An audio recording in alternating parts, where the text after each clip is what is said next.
ঢাকা দক্ষিণ সিটিতে মশা নিয়ন্ত্রণে রয়েছে বলে দাবি মেয়র শেখ ফজলে নূর তাপসের।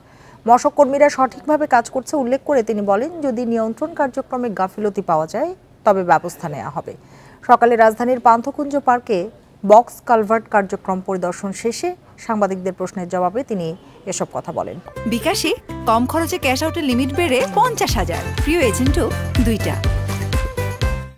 এ সময় জলাবদ্ধতা নিরসনে দক্ষিণ সিটি কর্পোরেশন গুরুত্ব দিয়ে কাজ করছে বলেও জানান তিনি। জলাবদ্ধতা নিরসনে 15 থেকে 20 মিনিটের মধ্যে পানি অপসারণ করার চেষ্টা চলছে বলেও জানান তিনি।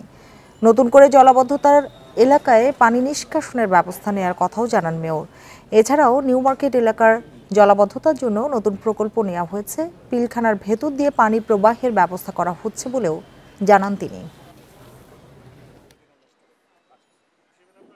মশক কর্মী সংক্রান্ত বা মশক কার্যক্রম সংক্রান্ত কোনো জনবল সংকট আমাদের নেই। অব্যাহতভাবে গাফিলতি অবহেলা করে থাকে তার বিরুদ্ধে কর্মচ্যুত আমরা করে থাকি। সেক্ষেত্রে আমরা সাথে সাথে সেখানে পরিবর্তন করে অন্য জনবল আমরা নিয়োজিত করে থাকি।